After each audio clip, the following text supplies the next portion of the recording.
Inkuru y'agahinda kuri Bobby Kyagulanyi ni umufasha wa Robert Kyagulanyi Ssentamu wamenyekanye nka Bobi Wine mu njyana pop, muyobozi w'ishyaka rya NUP cyangwa se National Unity Platform ritavuga n'ubutegetsi bw'igihugu cya Uganda Yoweri Kaguta Museveni. Mu minsi mike nibwo nabagizaga amakuru avuga yuko uwitwa Robert Kyagulanyi ahari mu bwisho yatangazaga yuko umugore we yagabweho igitero n'ingabo cyangwa se inzego z'umutekano za UPDF cyangwa se mu gisirikare cya Uganda, baza kumufatiraho imbunda ndetse binavuga yuko ashobora kuba byaramugizeho ingaruka mu mitekerereze ndetse no ku mubiri mu buryo bworoheje, aza guhita ajyanwa rero mu bitaro mu buryo bwihutirwa cyane. Uyu amakuru atugeraho muri aka kanya kuri Bobby Kyagulanyi atugezeho muri aka kanya niyo ngiye kugaruka mu kanya gato ku buryo burambuye, gusa babwira ko hari andi makuru y'inshamake ngiye kubanza kubaha inshamake z'ingenzi, amakuru y'ingenzi agezwe muri aka kanya. Babwira ko indege y'Uburusiya yafatiriwe na Canada imaze kubarirwa arenga miliyoni imwe n'igice z'amadolari y'Amerika ya parking. Indege y'Uburusiya imaze imyaka 4 guverinoma ya Canada yarayifatiriye mu rwego rwo gushyira igitutu kuri iki gihugu rero ngo gihagarike intambara imaze igihe. Ikaba rero imaze kubarirwa miliyoni imwe n'igice ya parking. Iyo ndege imizigo yo mu bwoko bwa Antonov 24 ni ya sosiyete y'indege yitwa Volga Dnepro yo mu Burusiya, ifungiye ku kibuga cya Toronto Pearson Airport. Uburusiya kandi bwari bwayitije Canada ngo itware inkingo za COVID-19 zavuye mu Bushinwa muri 2022. Ikigo cya Canada gishinzwe serivisi rusange ndetse no gutumiza ibikoresho nticyatangaje ibijyanye nuko aya mafaranga ya parking y'indege abarwa. Ku itariki ya 8 Kamena 2023 nibwo Canada yatangaje ko yafashe iyi ndege ku mugaragaro nyuma y'umwaka n'amezi agera kuri 3 iguye ku kibuga cya Toronto Pearson ikangirwa gusohoka, ndetse ubwo leta yasuzumaga ibyangombwa byayo yasanze hari abafatabikorwa n'ibigo by'Uburusiya bifitanye isano nayo. Canada yahise itangiza kandi gahunda igamije gusuzuma ndetse no kugenzura ibigo n'abantu bose bafite uruhare rukomeye cyane mu nyungu z'indege. Kwa 18 Werurwe umushinjacyaha mukuru wa Canada yatanze ubusabe ku rukiko rwa Ontario rwo kwambura Uburusiya indege burundu. Minisitiri w'ububanyi n'amahanga wa Canada yitwa Anita Nande yavuze ko intego atari uguhana gusa isosiyete y'indege ahubwo ari inzira y'amategeko igamije gufasha Ukraine mu gihe ikeneye ubufasha. Kugeza ubu indege y'Uburusiya ifite agaciro ka miliyoni 100 z'amadolari Amerika. Hategerejwe icyemezo cy'urukiko gishobora kandi kwihindura umutungo wo gufasha Ukraine iri mu bihe bikomeye cyane by'ubukene. Makuru mbabwire ko Perezida wa Amerika Donald Trump yaburiye Canada ayibwira ko ishobora kandi kuzamurirwa imisoro ku gipimo cy'100% mu gihe yagirana amasezerano y'ubufatanye mu by'ubucuruzi n'Ubushinwa. Trump yabinyujije ku rubuga nkoranyambaga rwa Truth Social, gusa ntiyasobanuye neza ayo masezerano avuga Canada kandi ishaka kugirana n'Ubushinwa. Yanditse agira ati Canada nigirana amasezerano n'Ubushinwa, ibicuruzwa byose bivayo byinjira muri Amerika bizahita kandi bishyirirwaho umusoro w'100%. Bivuze ko nk'igicuruzwa kiva muri Canada kigera muri Amerika kigurishwa amadolari 500, ubwo kizajya kinatanga kandi umusoro ungana nuko kigurwa. BBC yatangaje ko nubwo President Trump atagaragaza neza amasezerano avuga Canada ishaka kugirana n'Ubushinwa, Minisitiri w'Intebe wa Canada Mark Carney aherutse kuvuga ko igihugu cye cyagiranye n'Ubushinwa bufatanye bushya burimo no kugabanya imisoro ku bicuruzwa bimwe na bimwe. Minisitiri wa Canada Mark Carney kandi ushinzwe ubucuruzi na Amerika witwa Dominic Leblanc yatangaje ko Canada itari mu biganiro byo kugirana amasezerano yihariye yo gukorana ubucuruzi n'Ubushinwa, ahubwo ko ibiganiro byabaye bigamije gukemura ibibazo by'imisoro gusa. Ubushinwa bwemeye kugabanya umusoro ku mavuta ya canola aturuka muri Canada, mu gihe nayo kandi yagabanyije umusoro ku modoka z'amashanyarazi ziva mu Bushinwa. Umubano wa Amerika na Canada kuri manda ya kabiri ya President Donald Trump wakomeje kandi kuzamo umwuka mubi, ndetse ubwo yari mu nama izwi nka World Economic Forum iherutse kubera mu Suisse. Minisitiri w'Intebe Carney yanenze Amerika. Trump nawe kandi ntiyaviriyemo aho, ahita amubwira ko ubutumire bwo kujya mu rwego rushinzwe amahoro ku isi Board of Peace Canada yari yarahawe bukuweho vuba na bwangu. Mbere gato ko twinjira ku nkuru ivuga kuri Bobby Kyagulanyi cyangwa se kuri umugore wa Robert Kyagulanyi Ssentamu, reka mbabwire ko amakuru yande aravuga yuko leta ya California irashaka kwinjira mu ihuriro mpuzamahanga ryita ku guhangana n'ibyorezo rigenzura ishami ry'umuryango w'abibumbye ryita ku buzima wa OMS nyuma yuko leta z'ubumwe za Amerika zivuye burundu muri uwo muryango. Mu gihe California yaba yinjiye kandi muri iri huriro, yaba ibaye leta ya mbere muri Amerika ifitanye imikoranire ya hafi na OMS nyuma y'icyemezo cya leta ya Amerika yo kuvamo. Iryo huriro ryitwa Global Outbreak Alert and Response Network rigizwe n'ibigo birenga 360 bikorera hirya no hino ku isi mu bijyanye n'ubuzima. Inshingano nyamukuru zaryo no gutabara vuba mu gihe hadutse indwara zikwirakwira ku muvuduko munini cyane binyuze mu kohereza inzobere, abaganga n'ibikoresho by'ubuvuzi mu bihugu bikeneye. Byagize uruhare mu guhangana n'ibyorezo bikomeye cyane birimo na COVID-19. Iki cyemezo cya California kije nyuma y'umwaka urenga Perezida wa Amerika Donald Trump atangaje ko igihugu cye kigiye kandi kuva muri OMS, ariko byashyizwe mu bikorwa mu buryo bwuzuye kwa kane tariki 22 Mutarama 2026 ayishinja kuyititwara neza mu guhangana n'icyorezo cya COVID-19. Guverineri wa California Gavin Newsom yanenze icyo cyemezo avuga ko kitatekerejweho neza kandi gishobora kandi guteza ingaruka mbi ku buzima bw'abantu benshi cyane ku isi, ndetse ko leta ayoboye ishaka kubyirinda.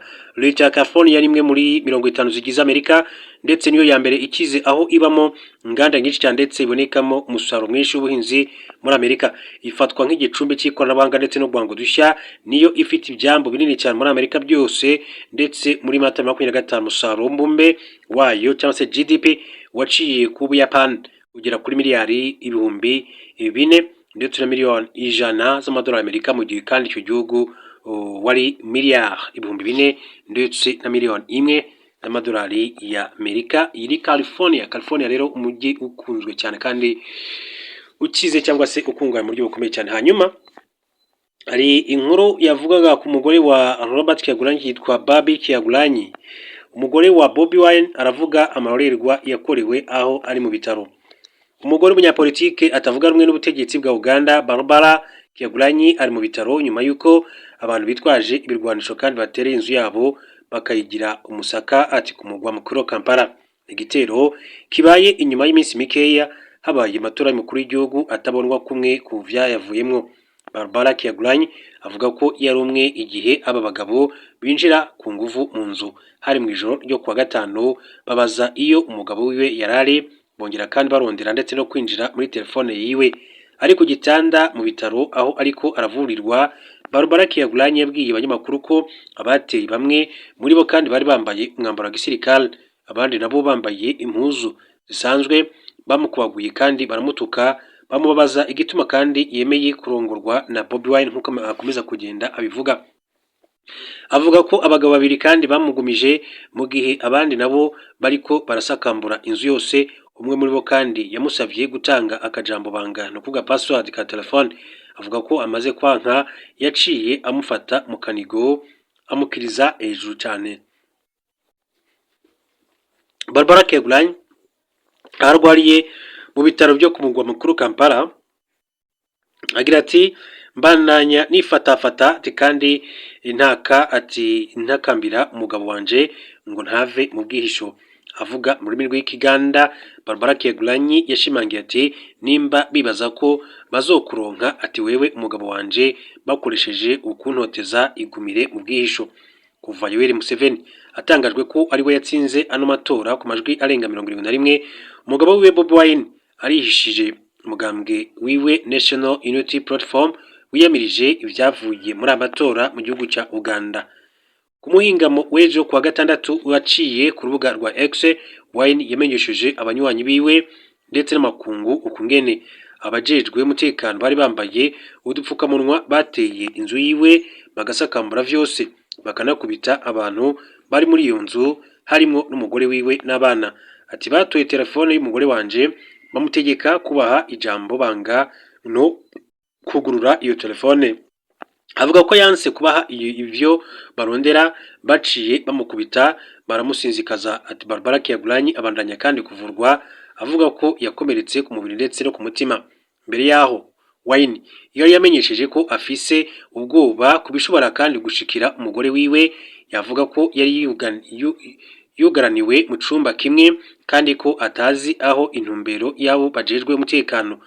umushingamateka Joel Senyoni akaba ari umwe mu bategetsi bakuru b'umugambwe NUP yanditse ubutumwa kuri X avuga ko yashitse ku muhana w'umukuru w'umugambwe wabo uri ahitwa Magere kugira ngo amenye ivyo ariko biraba inyuma yuko amenyeshejwe ko igisirikare ca Uganda cacinjiye mu nzu yiwe.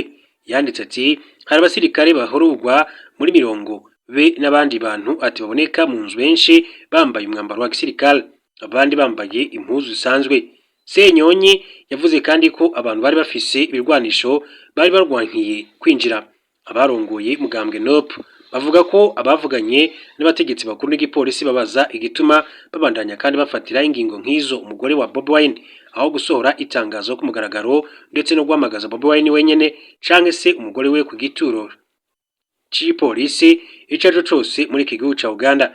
Gushika ubu igipolisi ca Uganda nta kintu na kimwe kandi kiravuga canke ngo gishikirize kuri biravugwa na Bobi Wine umugore wiwe n'umugambwe wa NUP cyangwa se National Unity Platform yo mu gihugu ca Uganda. Inkuru kandi yanditswe n'ikinyamakuru cy'akadomo.com cyandikira mu Rwanda bagize bati umugore w'umunyapolitike Robert Kyagulanyi Ssentamu utavuga rumwe n'umutegetsi bwa Uganda Barbara Itungo asobanuye uko urugo rwe rwatewe mu gihe cy'amatora. Itungo mu kiganiro giranye n'igitangazamakuru cya ku 24 Mutarama 2025 yasobanuye ko urugo rwe rwatewe akagirirwa nabi azira kudatanga ijambo banga cyangwa se password ya telefone ye. Itungo asobanura ko mu matora abaye ku 15 Mutarama 2026 urugo rwe rwatewe n'abagabo benshi cyane kandi ubona ko ari intoranywa. Ati urugo rwanjye rwari rwuzuye abagabo ati amadirishya yose ndetse imiryango yose bari buzuyemo bansaba gufungura ati nabyanga bamena inzugi n'amadirishya barinjira bari abagabo benshi cyane ubona bareshya ati bangana mu biro basa ati ndibuka ku ndeba hasi ati n'inkweto zabo ati wabonaga ko zijya kungana ku buryo rero bigaragara ko ari abantu bari baratoranyijwe. Akomeza asobanura ko nyuma yo kwinjira mu rugo binjiye bajya mu byumba byose mu bwogero ahantu hose abandi basigara kandi mu ruganiriro. Avuga ko icyo gihe aribwo rero umugabo we yaje amusaba telefone ye arayimuha amusabye gukuramo password arabyanga. Ati yahise rero asohoka aragenda avugana n'abandi bantu hanze agaruka ari kumwe n'abandi bagabo bane ati ubundi afata ishati yari nambaye mu ijosi inyuma azana ya telefone imbere arambaza ngo n'ubu ntabwo ukuramo password ndamusubiza nti nabikubwiye nayo nkuramo. Avuga ko icyo gihe umwe muri aba bagabo bazanye n'uwo umufashe mu mashati yahise rero amuniga. Itungo mu kwirwanaho rero akamusunika umufashe mu mashati rero agahita amukurura ibyatumye ishati rero n'igipesu bicika. Itungo asobanura ko yasigaye yambaye ubusa hejuru ibyateye isoni bamwe mu basabaga ko yongera kandi kwambikwa kuko ari umubyeyi. Uyu mugore akomeza kandi avuga ko noneho babagabo bongeye kandi kugaruka barakaye cyane kuko noneho bamukubise ku gikuta ndetse banamwicara hejuru kugira ngo rero akunde abaye password ya telefone ariko akanga akabareba akababera ibamba. Itungo yavuze ko babonye ko yakaniye atari bubahe iryo jambo banga cyangwa password ibyo bashaka batangiriye kuzenguruka inzu bakuraho kamera ndetse bagera no mu cyumba cy'umukozi wabo bamubaza ibibazo byinshi birimo aho amashusho afatwa na kamera zihari ajya control room aho abana kandi bari n'ibindi gusa kuko uyu mukozi yari mushya nta na kimwe yarazi muri ibyo byose babuze icyo bakora. Itungo avuga ko noneho batangiye gukusanya ibikoresho byose by'ikoranabuhanga byari muri iyo nzu mu rwego rwo gusibanganya ibimenyetso ubundi batangira kandi kumubaza impamvu yashakanye n'umugambanyi. Ibi kandi byabaye mu gihe umugabo we Robert Kyagulanyi Ssentamu wamenyekanye nka Bobi Wine nawe yari yagiye mu buhungiro nyuma yo gucika abashinzwe umutekano bariwe muri iki gihugu cya Uganda. Ikiganiro yagiranye na kimwe mu bitangazamakuru hanyuma reka mbe nsoreje